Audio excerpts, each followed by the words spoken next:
The Element Trail Runner. Just wanted to get in here and talk about this one again real quick. Last video I titled Keep It or Sell It, and it is not going anywhere. After running this thing over at my buddy's course, it's a keeper. It is definitely a keeper. I'll explain here in just a minute. I did want to talk about a thing that I did. I mentioned it in another video. The windows on this thing, when I showed it originally, had some kind of weird film over them, and I thought it was some kind of protective crap. Well, what I did is I cut it out. You can see I went around them and just left the decal for like the trim on them. Did it all the way around the sunroof also, and then I masked the two side windows and the windshield and shot it with some Tamiya window tint. I don't know what it is about this window tint thing. I gave into some peer pressure, and now I'm kind of hooked. But so I shot it, did a few more coats on the rears than I did on the front, but it just looks better than those decals that were on it. Haven't really done anything else with it. I did make one adjustment to the body. I noticed when I ran it the first time, this body originally came down more of an angle here. And so the tires would kind of get into it. Well, that's the part that was really just irking the crap out of me. I don't know what it is. It didn't look right. So I took the Dremel and I cut it right straight across, even the fender flare as well. And man, I tell you, ever since I did that, I kind of like it. And it looks better to me, and it actually handles the trails better. The rear wheels don't get into that body anymore, but it's still stock, still with the brushed electronics. And let me tell you what happened and why I've decided to keep it. So my buddy owns a hobby shop in town, one of my dearest friends, and he's like me. He's big time into the crawler thing. He's done a lot. He owns a hobby shop, so he does a lot of stuff. He's done the Mini Z thing, he does the on-road thing, but he always just basically gravitates back to the crawler thing like me. And so he started building this course behind his house, and it's really cool. And out of respect to him, I'm not really wanting to show it. I don't want to start posting pictures of or posting video of somebody's backyard, especially with a thing. It's technical. It's really technical, but it's not complete yet. But there's enough there. There is enough there to keep you busy for a great while, a really long time. Now, a lot of these obstacles he has there's multiple lines. There may be 2 lines, there may be 3 lines. All depends on which obstacle you go to. And so the way we do it, or the way he does it, is when you get to a certain obstacle, it's all reliant on a coin toss, which makes it really cool. But so we go out there, I don't know, it was a week ago, I guess, and took my comp rig to test it, and the trail walker or trail runner, whatever it is, the Toyota I just showed, and had no intentions on trying to run that thing at all, because I just thought this is incapable. It's IFS. It's never going to do anything. All of that.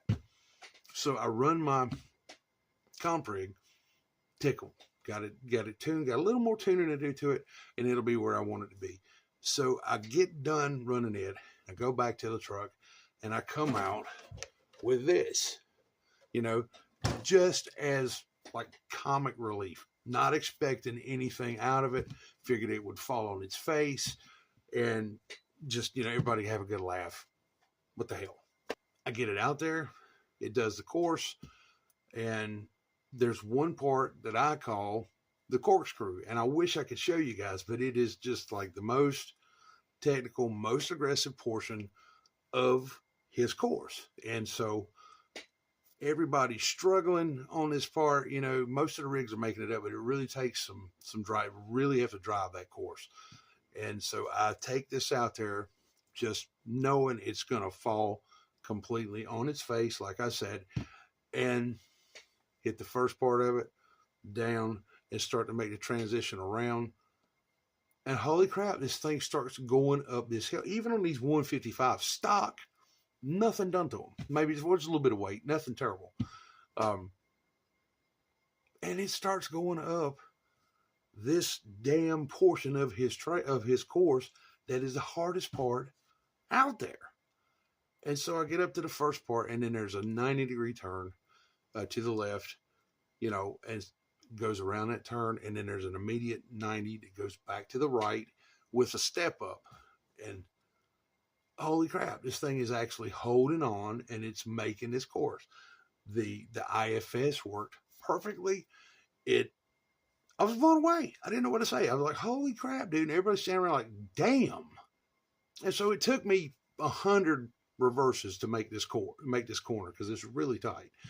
And how it didn't fall off this thing is unbelievable. But that's just a testament to you. Well, I told you guys the brakes on this thing are phenomenal. But it would just stick and stay, you know.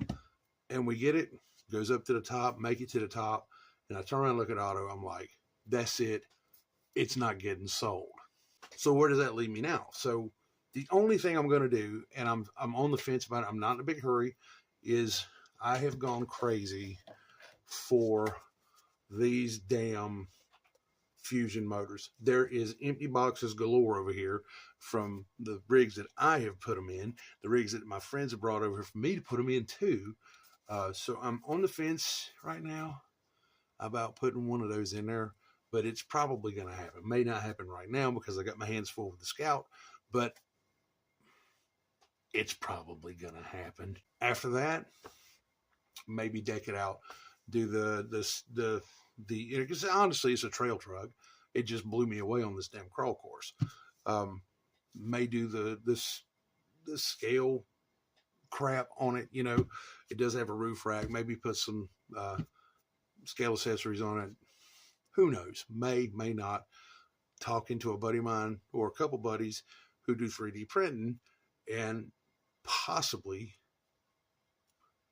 put a 3D printed interior inside of it. Never done that, but what the hell? So yeah, so it's not going anywhere. May change the tires. The pickings are kind of slim when you get into 155. So that's my opinion, but don't know if I'll change the wheels. Again, 155 wheels. There's some good ones out there from a company that we all know, but they're really, really proud of them. So who knows? May leave it like it is, but looking for good stuff out of this. Want a clear body. Definitely want a clear body, because if I'm gonna do this, I'd like to get away from this, which drives me crazy. The decals. The decals is what the hell? Decals, you know, front and rear. Get rid of that. Put light buckets in it and put the proper LEDs in it. Maybe rock lights on the chassis. Who knows? But thoroughly impressed. Holy cow, man. Just blew me away. If you've been thinking about it, pull the trigger. I mean, the price is freaking phenomenal. Like just over a tick over like 200 now, or it was. You can't go wrong. And for an IFS rig, really? Hey, look, guys, take good care of yourself. You see all this crap back here. There's bodies and there's Clint's truck and all kinds of crap back here that we got to get to. So there's a lot more stuff coming. Thanks for taking a look. You guys take good care of yourselves, and we will catch you on the next video. Take care. Later.